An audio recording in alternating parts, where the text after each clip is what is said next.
El sol de la mañana entraba por las ventanas sucias de la pequeña tienda de abarrotes en la esquina de la calle Hidalgo. Don Roberto Mendoza, un hombre de 63 años, con las manos callosas por décadas de trabajo, honesto, acomodaba las latas de frijoles en los estantes, mientras su esposa Carmela barría el piso de cemento. Habían abierto esa tienda hace 35 años, cuando el barrio era apenas un puñado de casas de adobe y caminos de tierra. Ahora la ciudad había crecido a su alrededor, pero ellos seguían ahí, sirviendo a las mismas familias de siempre, conociendo a cada cliente por su nombre.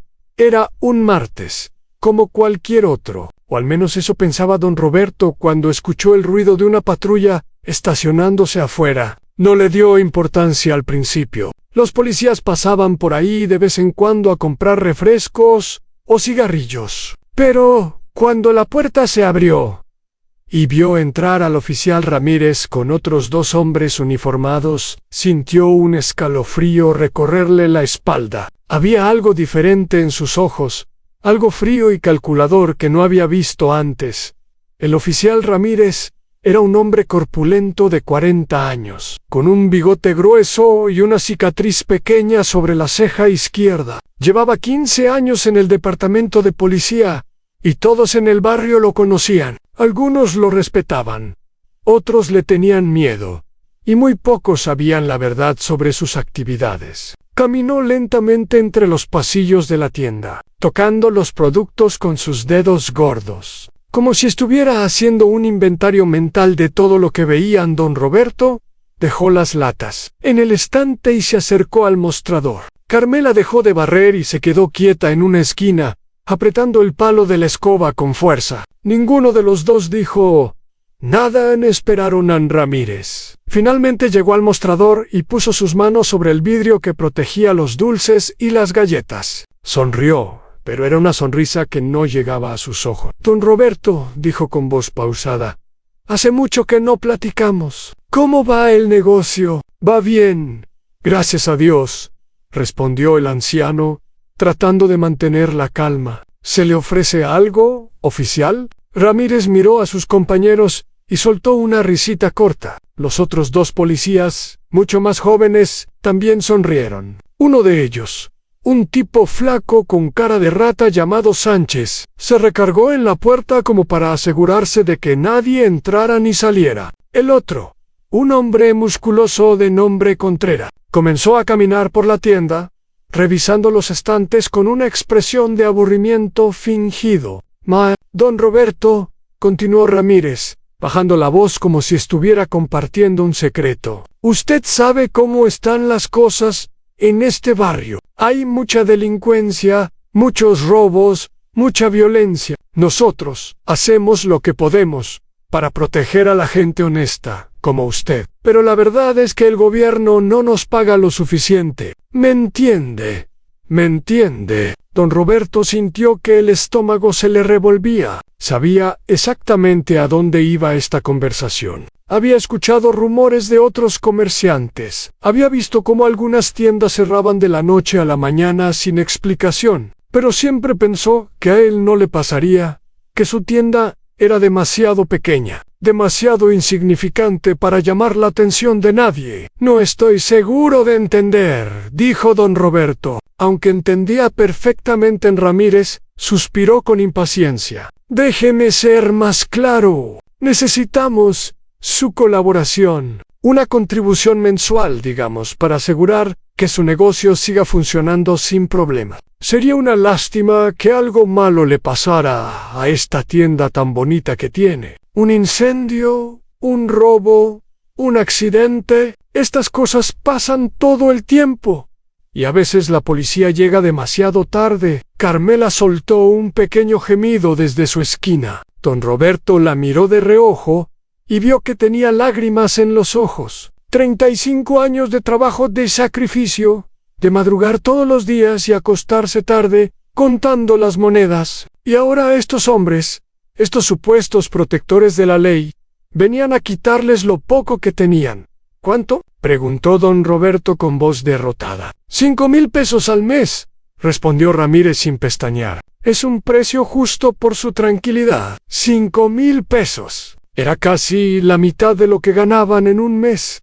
Bueno, don Roberto sintió que las piernas le temblaban, pero se mantuvo firme, detrás del mostrador. No quería darles la satisfacción de verlo débil. Eso es mucho dinero, dijo finalmente. No sé si podemos. Ramírez golpeó el mostrador con la palma de la mano, haciendo saltar los dulces dentro del vidrio. No estoy preguntando si puede, don Roberto. Le estoy diciendo lo que va a pagar. Tiene hasta el viernes para juntar el primer pago. Vendré a recogerlo personalmente. Sin decir otra palabra, Ramírez se dio la vuelta y caminó hacia la puerta. Sánchez y Contreras lo siguieron.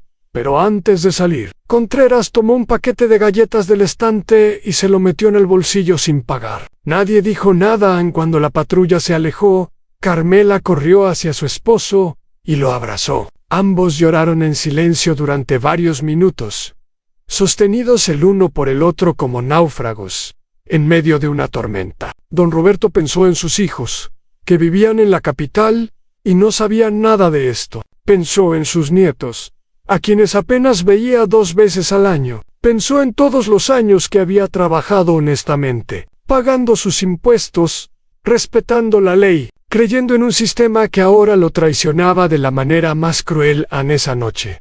Don Roberto no pudo dormir. Se quedó sentado en la cocina de su pequeña casa, detrás de la tienda, mirando la pared sin ver nada. Carmela le llevó un té de manzanilla, pero él apenas lo tocó. Su mente daba vueltas tratando de encontrar una solución, una salida, pero todas las puertas parecían cerradas a la mañana siguiente. Cuando abrió la tienda, encontró una nota debajo de la puerta. Era de su vecino, don Aurelio, el dueño de la ferretería de enfrente. La nota decía simplemente tenemos que hablar esta noche, en mi casa, a las 8. No le diga a nadie. Don Roberto guardó la nota en su bolsillo y pasó todo el día preguntándose qué querría don Aurelio. Era un hombre reservado, de pocas palabras, que había llegado al barrio hace unos 10 años. Nadie sabía mucho de su pasado, solo que había trabajado en el gobierno antes de retirarse y abrir su ferretería. Algunos decían que había sido militar, otros que había sido contador. Él nunca hablaba de eso. A las 8 en punto, don Roberto tocó la puerta de la casa de don Aurelio. El hombre abrió inmediatamente, como si hubiera estado esperando detrás de la puerta. Lo invitó a pasar a una sala pequeña pero ordenada,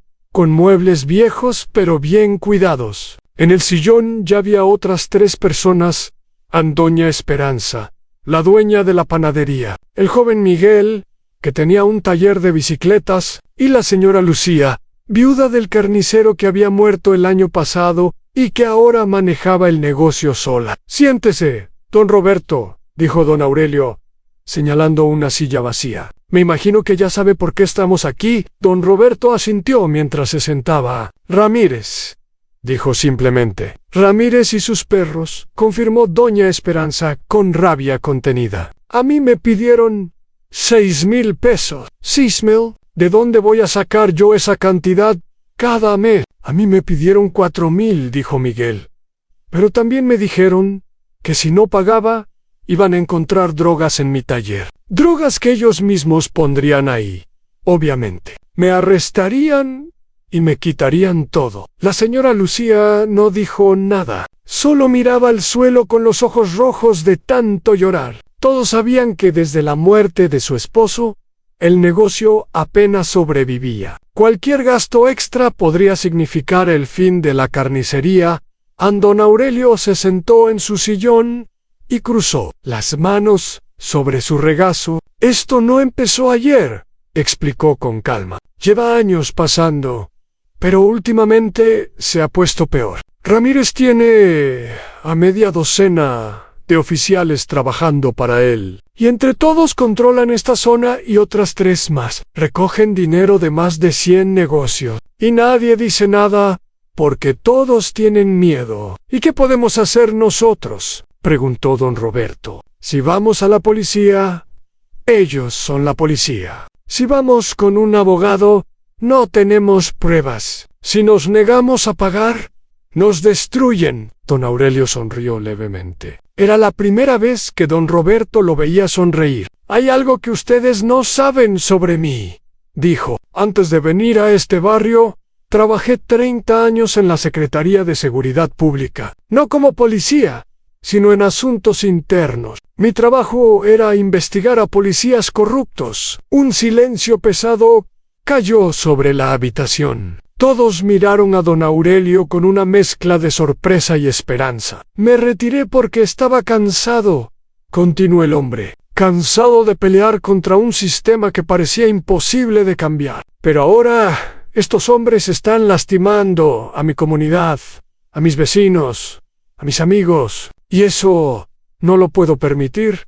¿Tiene un plan?, preguntó doña Esperanza. Tengo contactos, respondió don Aurelio. Gente en la capital que todavía me debe favores. Pero antes de hacer cualquier cosa, necesito que ustedes estén dispuestos a cooperar. Esto no será fácil ni rápido. Podría tomar meses, y durante ese tiempo tendrán que seguir pagando a Ramírez para que no sospeche nada. ¿Seguir pagando?, protestó Miguel. ¿Por cuánto tiempo? El tiempo que sea necesario. Si dejamos de pagar ahora, sabrán que algo está pasando. Necesitamos que piensen que nos tienen controlados mientras trabajamos en silencio. Don Roberto pensó en el dinero que tendría que darle a Ramírez el viernes. 5,000 pesos que no tenía, que tendría que sacar de sus ahorros para emergencias. Pero si había una posibilidad, por pequeña que fuera,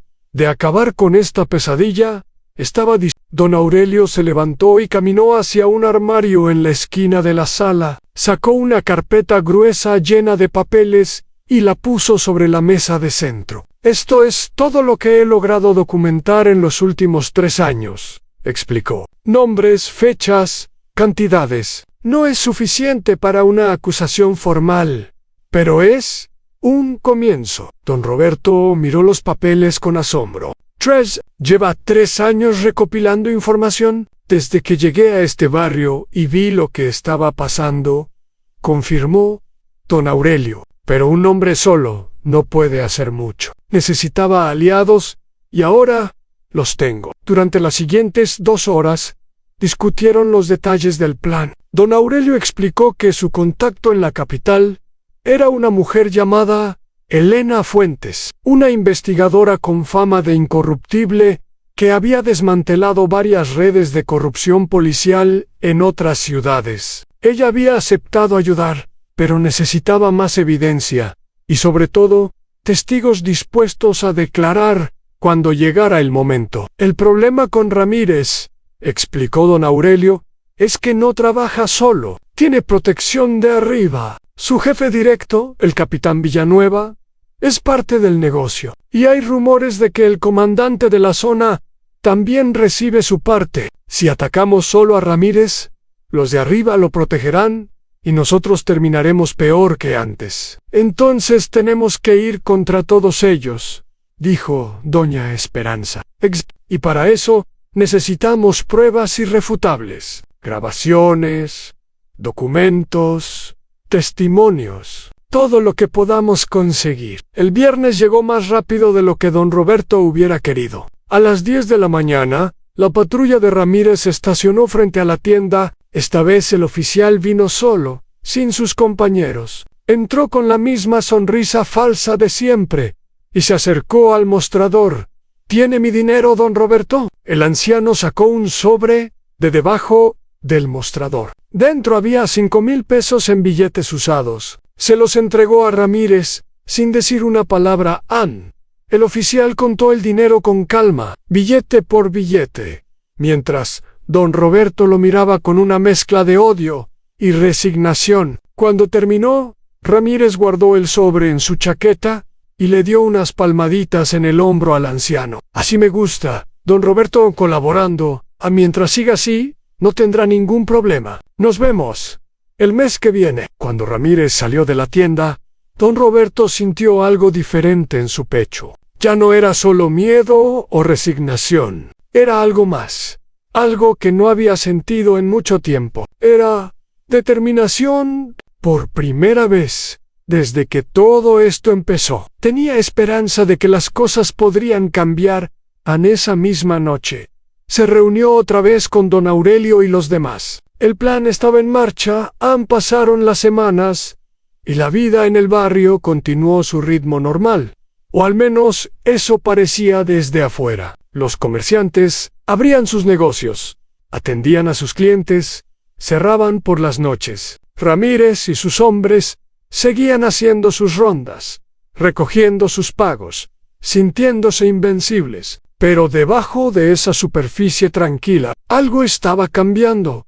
Don Aurelio había conseguido pequeñas cámaras y grabadoras que repartió entre los comerciantes. Cada vez que Ramírez o sus hombres venían a cobrar, quedaba registrado. Las grabaciones se guardaban en un lugar seguro, lejos del barrio, donde nadie pudiera encontrarlas. Miguel, el joven del taller de bicicletas, resultó ser especialmente útil. Era bueno con la tecnología y sabía cómo editar los videos y organizar la información. Creó un archivo digital con todo: fechas, horas, cantidades, nombres de los oficiales involucrados. Cada semana enviaba una copia encriptada a Elena Fuentes, en la capital.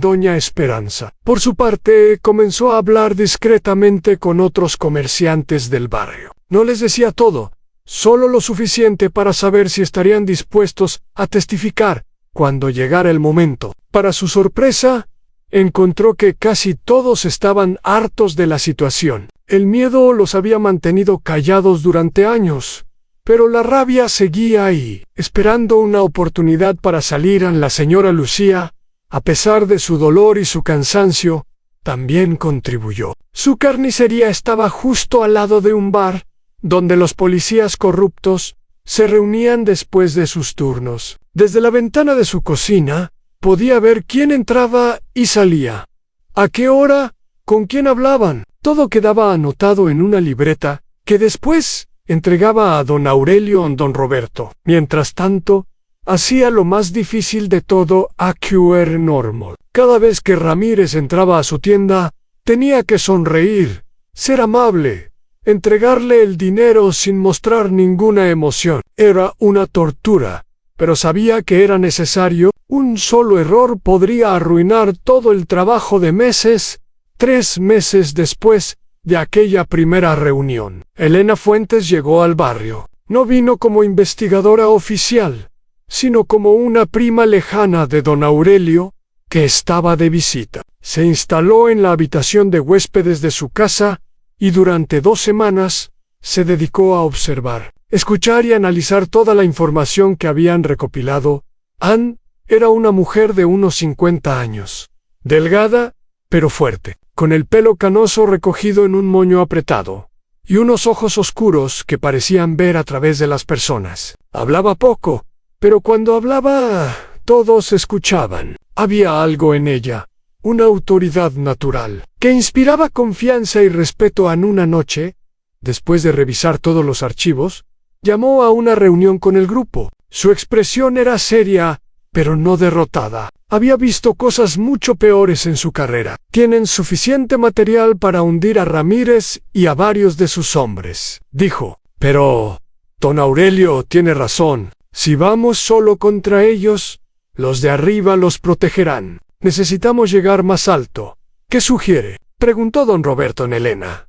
Sacó un papel de su bolsa y lo puso sobre la mesa. Era un organigrama con nombres y flechas conectándolos. Ramírez le reporta al capitán Villanueva. Villanueva le reporta al comandante Herrera. Y Herrera señaló una línea que iba hacia arriba. Tiene conexiones con gente en el gobierno municipal. Si queremos acabar con esto de verdad, necesitamos pruebas contra todos ellos. ¿Y cómo vamos a conseguir eso?, preguntó Miguel. Nosotros solo tenemos acceso a Ramírez y sus hombres de la calle. Elena sonrió por primera vez. Ahí es donde entra mi plan. Elena explicó su plan con la misma calma con la que un general explica una batalla. Había aprendido durante sus años de experiencia que la paciencia era el arma más poderosa contra la corrupción. Los hombres como Villanueva y Herrera se sentían seguros porque llevaban años operando sin consecuencia. Esa confianza excesiva sería su perdición.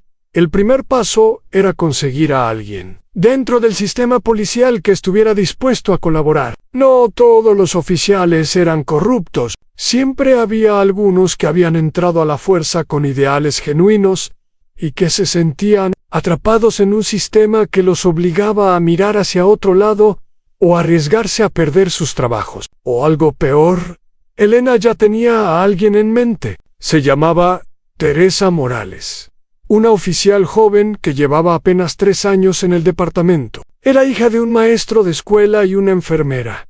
Gente humilde y honesta que le habían inculcado valores sólidos. Teresa había entrado a la policía creyendo que podía hacer una diferencia, pero pronto descubrió la realidad. Había visto cosas que la mantenían despierta por las noches, pero nunca había participado en ellas. Su negativa silenciosa a formar parte del esquema de corrupción la había marginado dentro del departamento. Le asignaban los peores turnos, las tareas más aburridas, y sus solicitudes de transferencia siempre eran rechazadas.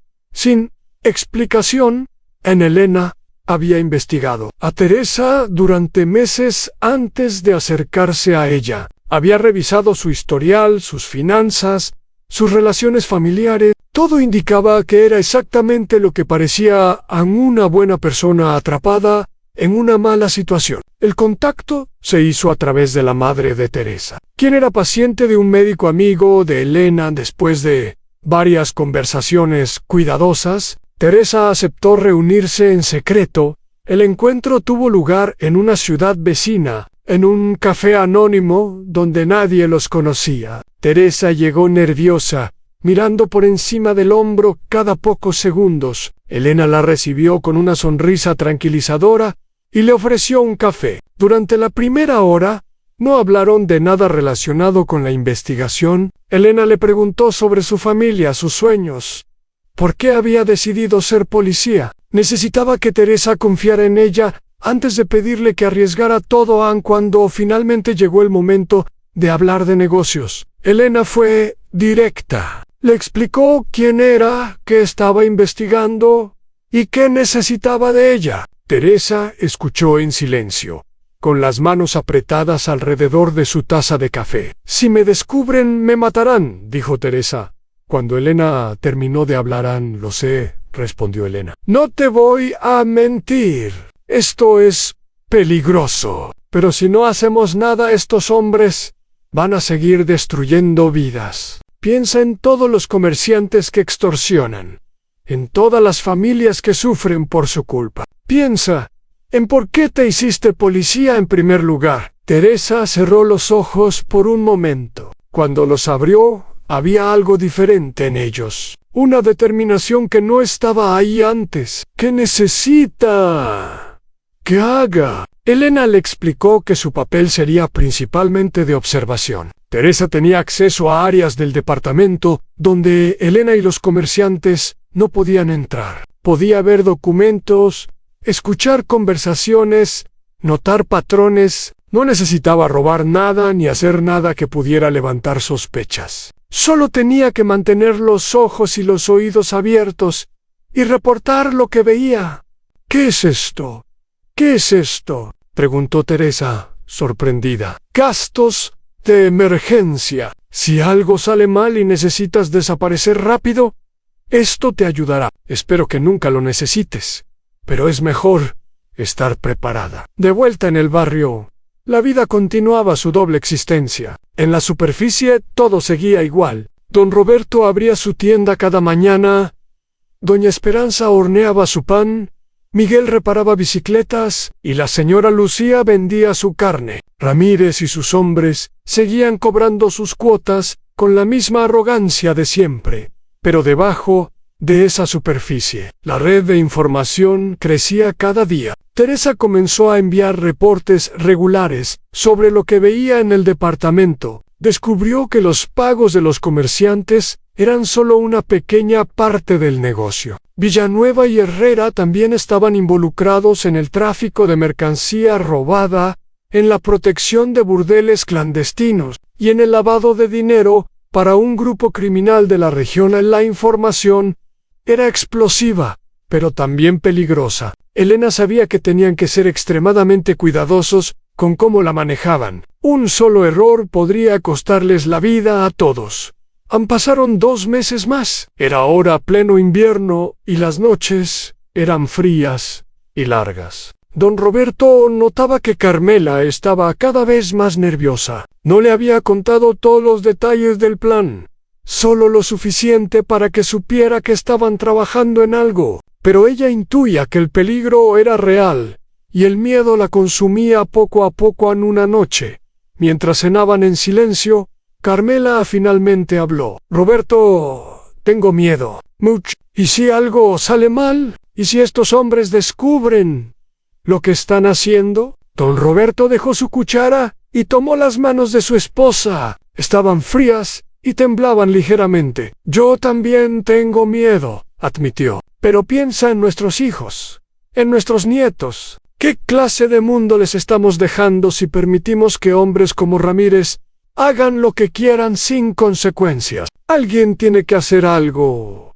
Carmela. Y si no somos nosotros, entonces ¿quién?» Carmela lo miró con ojos húmedos. Después de 38 años de matrimonio, conocía a su esposo mejor que nadie. Sabía que cuando se decidía por algo, no había forma de hacerlo cambiar de opinión. Lo único que podía hacer era apoyarlo y rezar para que todo saliera bien. «Está bien», dijo finalmente, «pero prométeme que serás cuidadoso. Prométeme que no harás nada estúpido, Taylor.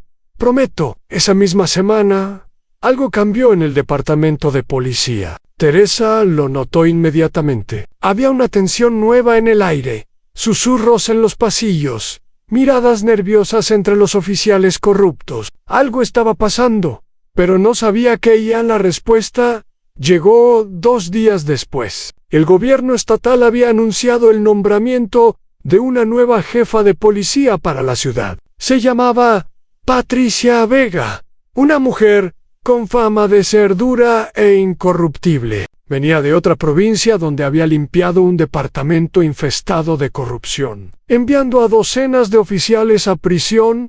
Cuando Elena se enteró de la noticia, casi no podía creerlo. Era la oportunidad que había estado esperando. Con alguien como Vega al mando, tendrían el apoyo institucional necesario para llevar el caso hasta el final. Pero también significaba que tenían que actuar rápido. Los corruptos no se iban a quedar de brazos cruzados mientras una nueva jefa amenazaba su negocio. Intentarían sabotearla, desacreditarla o algo peor. Era una carrera contra el tiempo. Elena contactó a sus superiores en la capital y les informó de la situación. Después de varias llamadas y reuniones virtuales, se tomó una decisión. Iban a acelerar el proceso. En lugar de esperar meses más para reunir evidencia, presentarían lo que tenían a la nueva jefa de policía y trabajarían con ella para completar la investigación desde adentro. El riesgo era enorme. Si Vega resultaba ser menos incorruptible de lo que su reputación sugería, todo el trabajo se iría a la basura y las vidas de todos estarían en peligro. Pero Elena confiaba en su instinto, y su instinto le decía que Vega era genuina. En la reunión se programó para el sábado siguiente, en una casa segura fuera de la ciudad. Elena, don Aurelio y Teresa serían los únicos presentes del lado del grupo. Vega vendría sola, como había insistido. No confiaba en nadie de su nuevo departamento todavía, y con razón. En los días previos a la reunión fueron los más largos de la vida de don Roberto. No podía ir a la reunión, pero sabía que el destino de todo lo que habían trabajado dependía de lo que pasara ese sábado. Pasaba las noches sin dormir, repasando mentalmente todos los escenarios posibles, buenos y malos.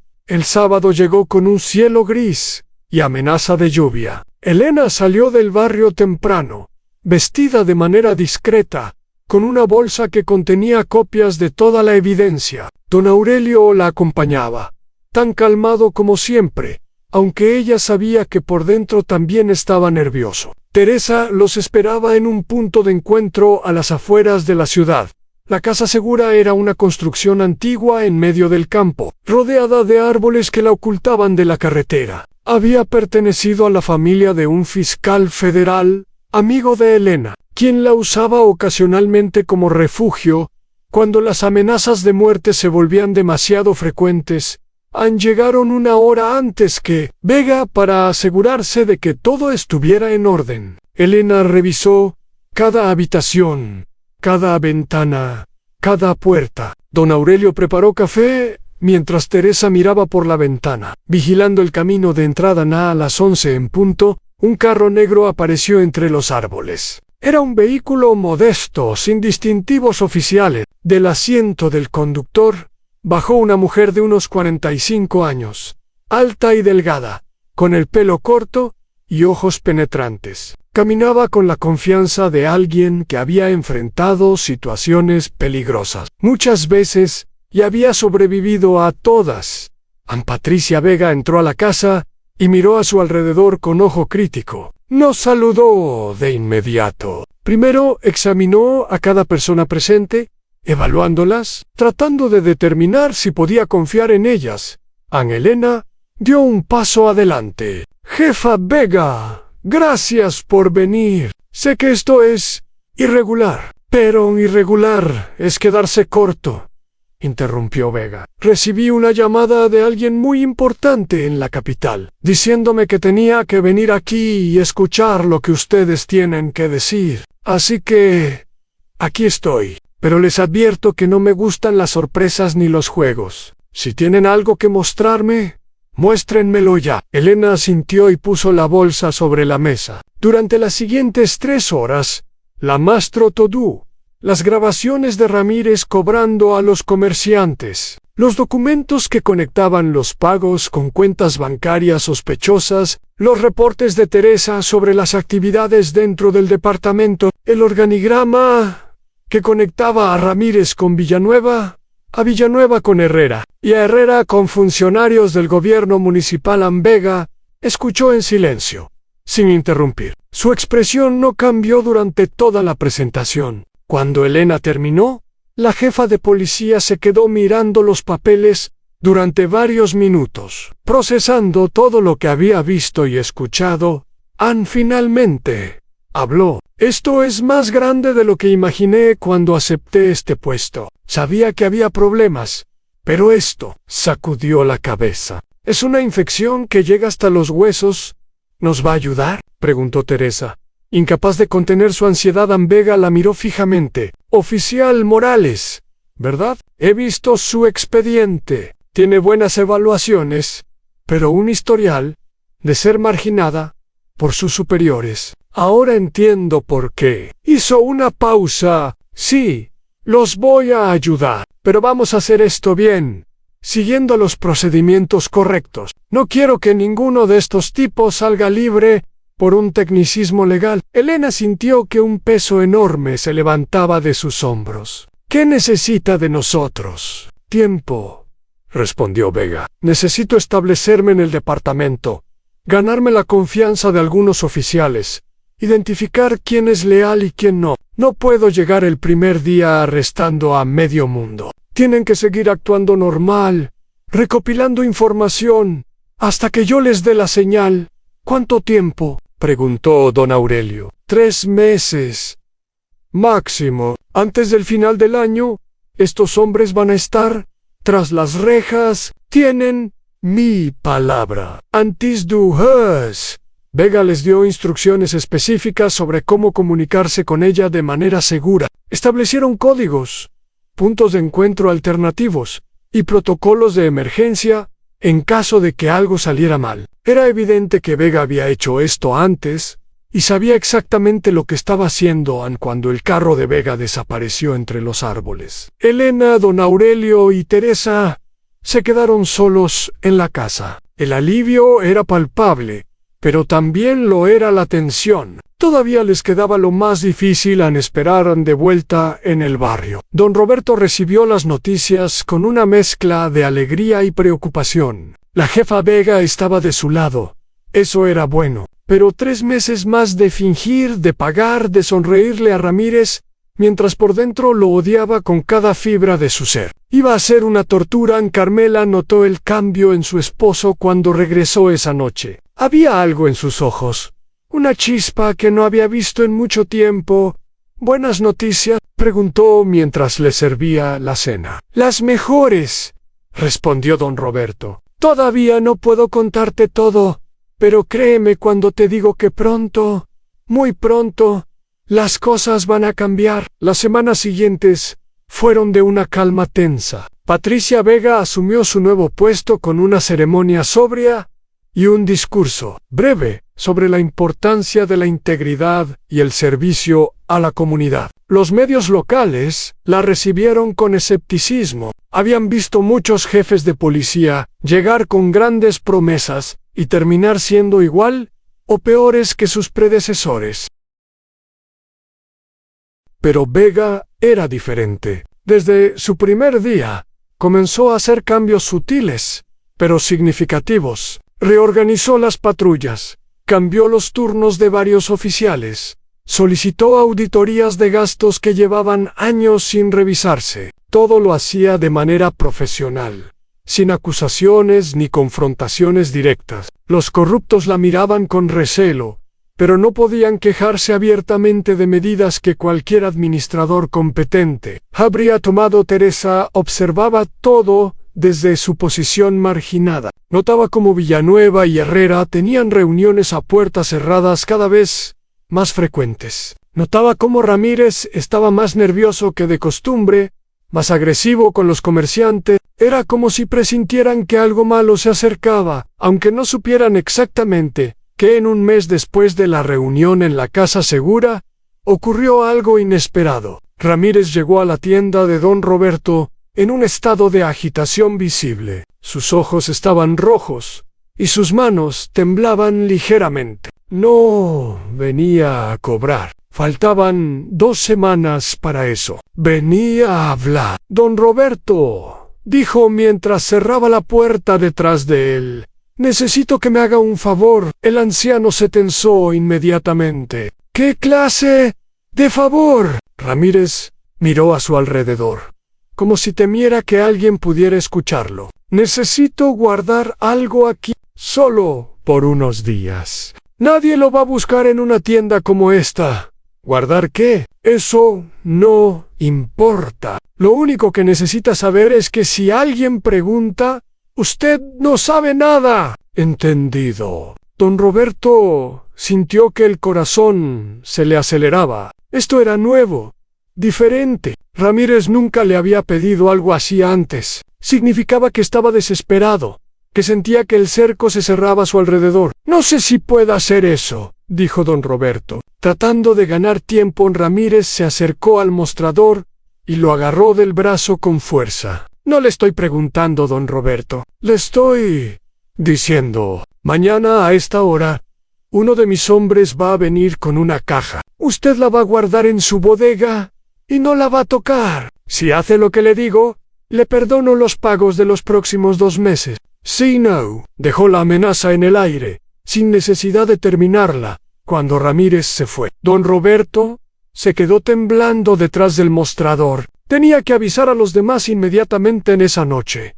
El grupo se reunió de emergencia en casa de don Aurelio. Elena participó por teléfono, ya que no podía arriesgarse a ser vista en el barrio con demasiada frecuencia. Escuchó el relato de don Roberto con atención, haciendo preguntas sobre cada detalle. «Esto es una oportunidad», dijo finalmente. «Si Ramírez está escondiendo evidencia, podemos usar eso en su contra. Pero si acepto guardar esa caja, ¿no me convierte en cómplice?», preguntó don Roberto, preocupado. «No si lo hace bajo coacción y lo reporta inmediatamente a las autoridades. Lo que vamos a hacer es esto.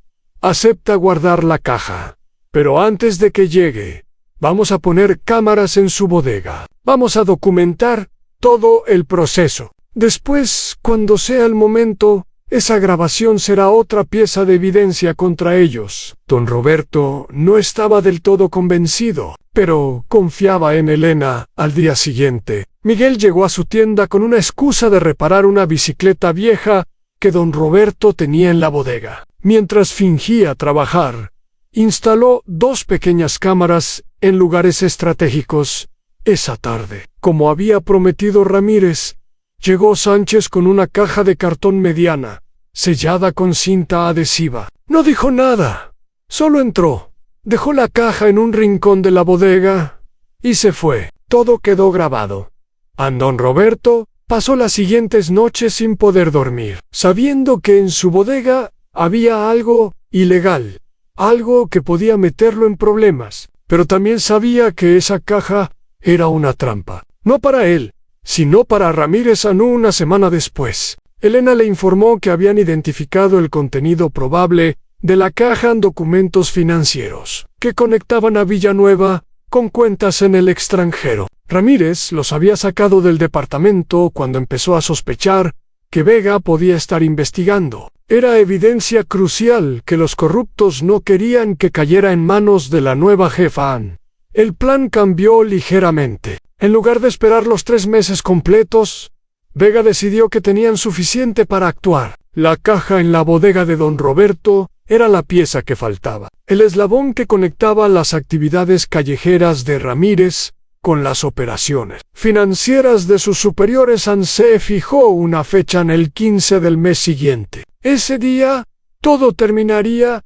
Los días previos al 15 fueron los más tensos que don Roberto había vivido en toda su existencia. Cada vez que escuchaba una patrulla pasar por la calle, se le paraba el corazón. Cada vez que alguien entraba a la tienda, contenía la respiración hasta identificar al cliente. Carmela había notado su nerviosismo y trataba de calmarlo preparándole tés de hierbas y obligándolo a comer aunque no tuviera hambre. Había establecido un protocolo estricto para los días finales. Nada de reuniones grupales, nada de comunicaciones que no fueran absolutamente necesarias. Cada miembro del grupo debía comportarse con total normalidad, como si nada especial estuviera por suceder. Era la única manera de asegurar que los corruptos no sospecharan nada en Teresa. Por su parte, vivía una doble vida cada vez más difícil de sostener. En el departamento, actuaba como la oficial marginada de siempre, cumpliendo sus turnos sin quejarse, evitando el contacto visual con Ramírez y sus hombres. Pero por dentro contaba los días, las horas, los minutos que faltaban para que todo terminara. En la noche del 14, Patricia Vega llamó a una reunión secreta con un pequeño grupo de oficiales que había identificado como confiables durante sus semanas de observación. Eran solo 5 personas, incluyendo a Teresa. Pero Vega sabía que 5 personas leales valían más que 50, corruptos o indecisos. La reunión tuvo lugar en el sótano de la casa de Vega, un espacio que ella misma había preparado para este tipo de situaciones. Había mapas en las paredes, fotografías de los sospechosos, cronogramas detallados de la operación que se llevaría a cabo al día siguiente. Escuchen con atención, comenzó Vega, su voz firme y controlada. Mañana a las 7 de la mañana.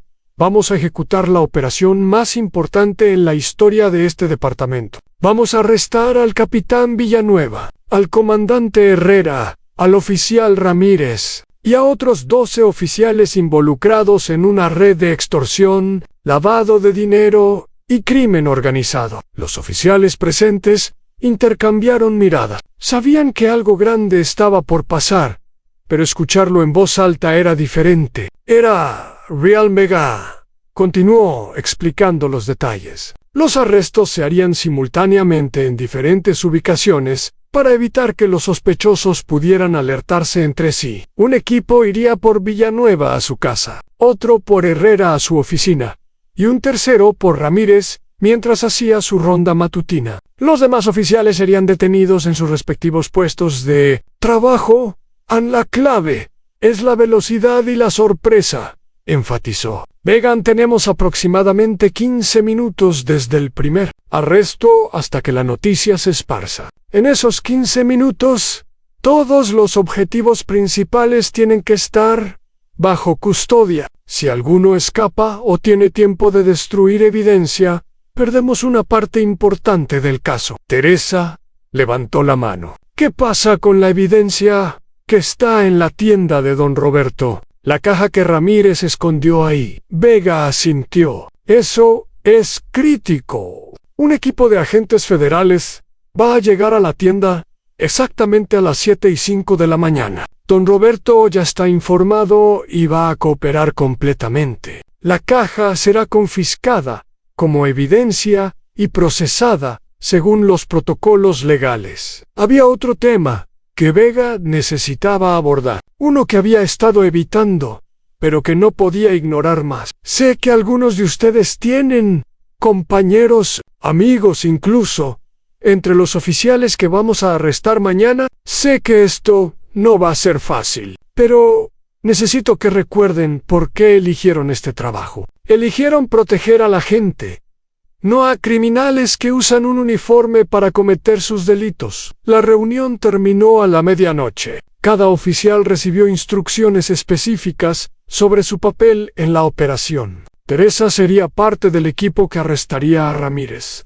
Un detalle que Vega había decidido deliberadamente. Quería que la oficial que había arriesgado todo para exponer la corrupción tuviera la satisfacción de ver caer al hombre que la había marginado durante años. Mientras tanto, en su pequeña casa detrás de la tienda, don Roberto tampoco podía dormir. Estaba sentado en la cocina, mirando el reloj de pared avanzar lentamente hacia el amanecer. Carmela se había dormido hace horas, agotada por días de tensión acumulada. Él no quiso despertarla. Prefería pasar estas últimas horas solo, preparándose mentalmente para lo que venía. Pensó en todo el camino que había recorrido, desde aquel primer día, cuando Ramírez entró a su tienda con sus amenazas. Pensó en don Aurelio, en Elena, en todos los comerciantes que habían arriesgado sus vidas y sus negocios para llegar hasta este momento.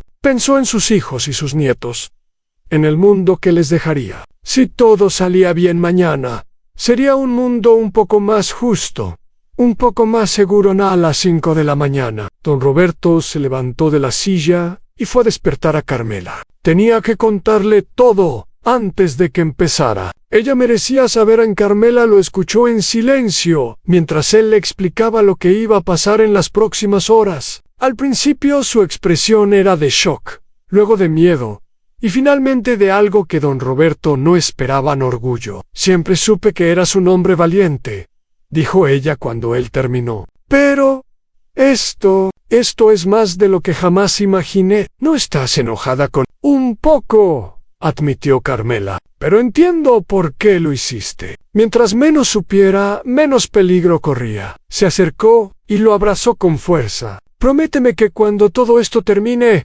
vamos a tomarnos unas vacaciones. Laios, de aquí, aunque sea solo unos días.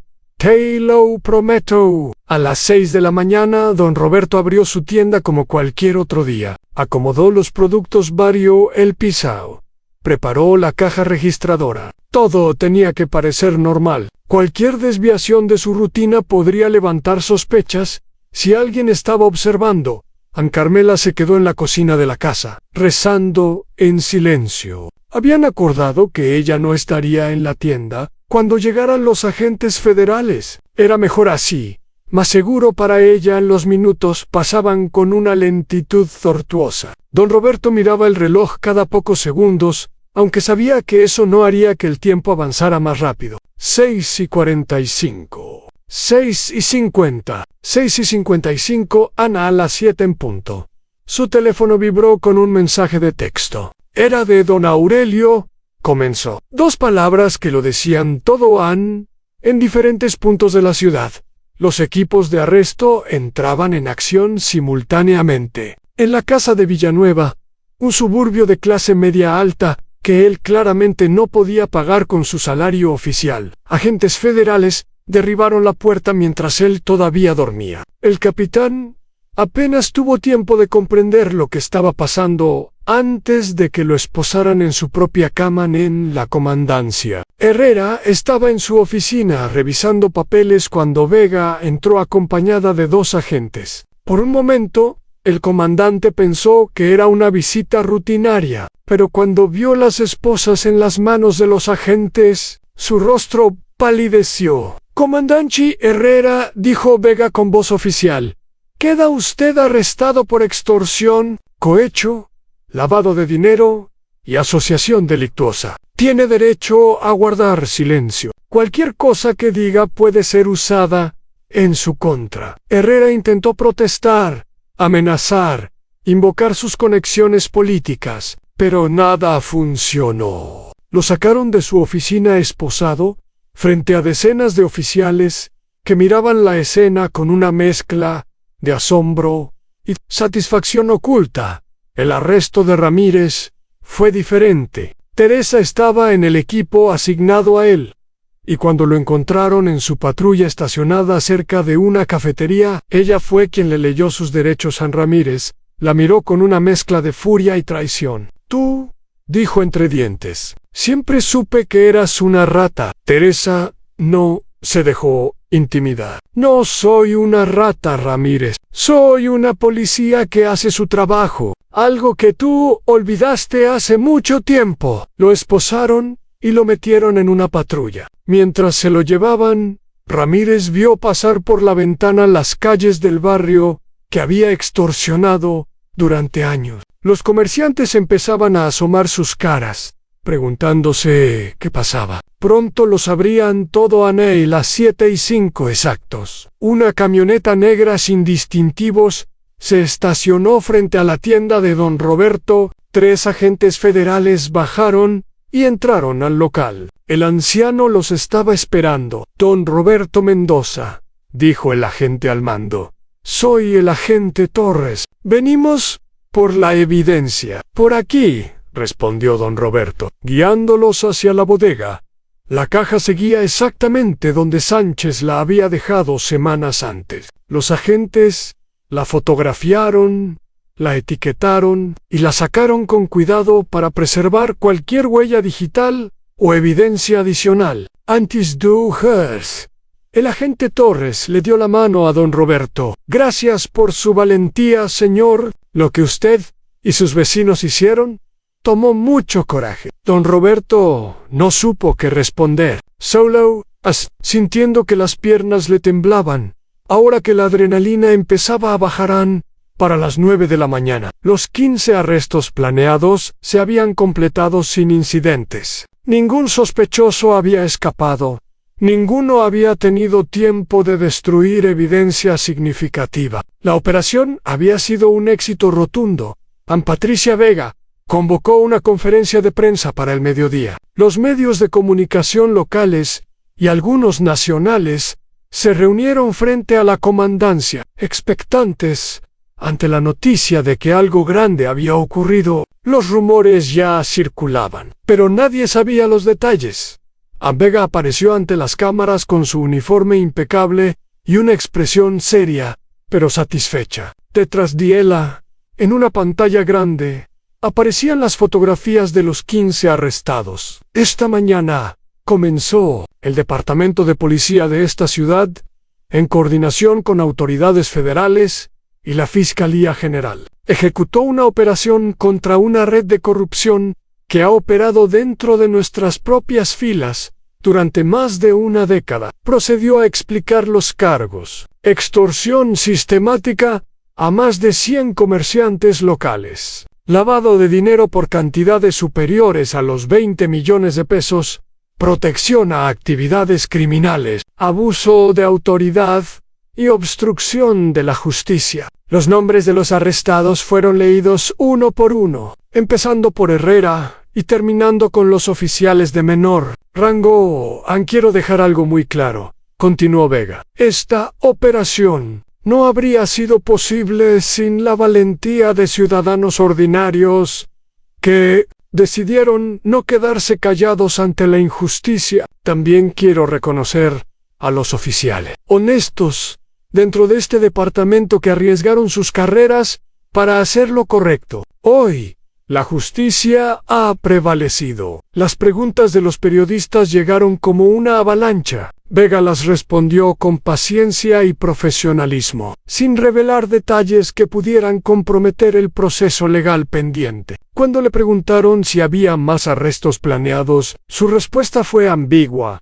pero prometedora. La investigación continúa. Nadie está por encima de la ley. En el barrio, la noticia se esparció como fuego en pasto seco. Los comerciantes salían de sus negocios para comentar con sus vecinos, algunos con lágrimas en los ojos, otros con sonrisas que llevaban años guardadas. Don Roberto recibió visitas durante todo el día, a personas que querían darle la mano, abrazarlo, agradecerle por algo que él insistía en que había sido un esfuerzo colectivo. Doña Esperanza llegó con una canasta llena de pan recién horneado. «Es lo menos que puedo hacer», dijo con la voz quebrada. «Estos años han sido una pesadilla. Y ahora, finalmente, podemos despertar». Miguel apareció más tarde con su esposa y su hijita pequeña. «Mi hija va a crecer en un barrio mejor, gracias a ustedes», dijo, sin poder contener las lágrimas. «No sé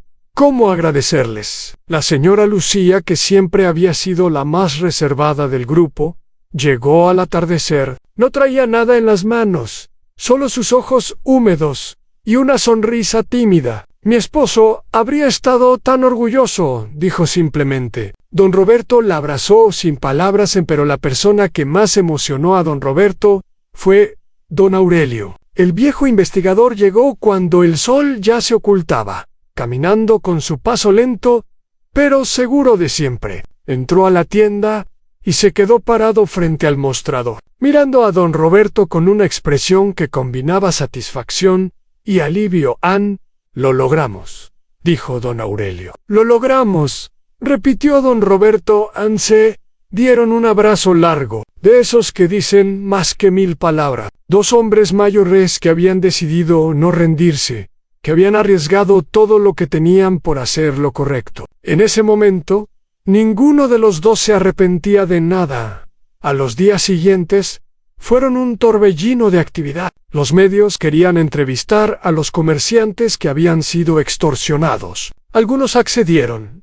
Otros prefirieron mantener su anonimato. Don Roberto decidió hablar, pero solo una vez, en una entrevista con un periodista local que él conocía y en quien confiaba. «No somos héroes», dijo durante la entrevista. «Somos gente común, que se cansó de vivir con miedo. Cualquiera en nuestra situación habría hecho lo mismo si hubiera tenido la oportunidad». La entrevista se compartió miles de veces en redes sociales. De pronto, la historia del pequeño barrio y sus comerciantes valientes se convirtió en noticia nacional. Periodistas de la capital llegaron buscando más detalle. Políticos enviaron mensajes de felicitación, aunque don Roberto sospechaba que algunos de ellos probablemente habían estado recibiendo dinero de los mismos corruptos que ahora condenaban públicamente a Elena Fuentes, que había permanecido en las sombras durante toda la operación.